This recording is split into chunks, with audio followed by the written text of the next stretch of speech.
सुबोई खान जी, ये गौ तस्कर, गौ रक्षक, ये जो मसला है, क्या इसे इस चश्मे से देखा जाना चाहिए या आम आपराधिक घटना के तौर पर इस पूरे विषय को देखा जाना चाहिए? जी जी प्राची जी, आप चाहे मुझे पूरी डिबेट में मत बुलाइएगा, लेकिन आज आपके पैनल में शायद मैं मोस्ट रेलेवेंट व्यक्ति हूं इस विषय पर बात करने के लिए, क्योंकि जिस लड़के का नाम आप बार बार ले रही हैं, मोनू मारेसर, उससे भी मैं एक बार मिल चुकी हूं। तो मैं आपको एक बहुत अच्छा उदाहरण बताऊंगी जिससे क्लैरिटी शायद हमें इस सब्जेक्ट पर आए। सबसे पहले तो हिंदू और मुसलमान सोच के इस विषय को नहीं देखना चाहिए, सिर्फ और सिर्फ इस विषय पर फोकस करना चाहिए कि गाय भारतीय संस्कृति का एक बहुत महत्वपूर्ण स्तंभ है। आज हमारे देश में कई मुसलमान जो है हिंदू नफरत में गाय को काट रहे हैं।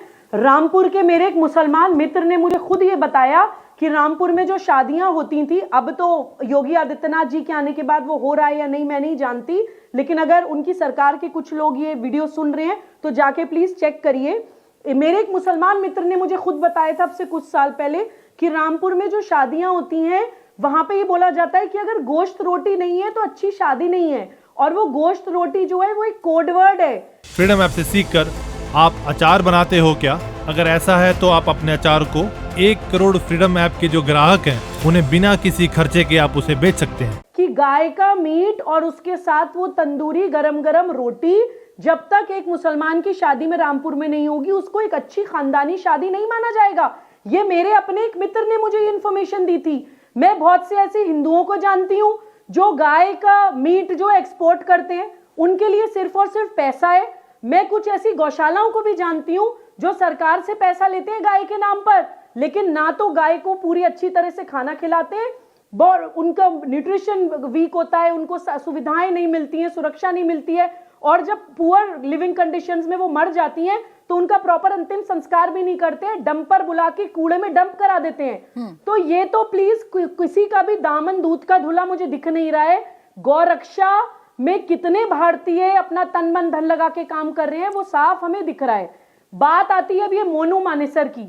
प्राची जी, विनोद भाई ने बहुत अच्छी बात बोली। मेरे हस्बैंड हरियाणा सरकार में डेप्यूटी कमिश्नर हैं। उनकी पोस्टिंग बहुत समय वो जो NH8 है वहां पे रही है, जो दिल्ली जयपुर हाईवे कहलाता है। मैं बहुत साल उस हाईवे पर रही हूं। वहां पर गौ तस्करों का आतंक मैंने स्वयं देखा है।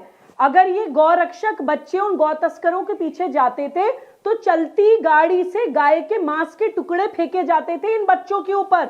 एक बार मैं सुबोई जी बीच में रोक रही हूँ, आपको लौटूंगी आपके पास। इस वक्त एक बड़ी खबर आ रही है, बड़ी खबर दर्शकों को बता दें। लखनऊ से बड़ी खबर आ रही है, सीएम योगी आदित्यनाथ के मुख्यमंत्री आवास के बाहर। फ्रीडम ऐप से सीखकर आप अचार बनाते हो क्या? अगर ऐसा है तो आप अपने अचार को 1 करोड़ फ्रीडम ऐप के जो ग्राहक हैं उन्हें बिना किसी खर्चे के आप उसे बेच सकते हैं।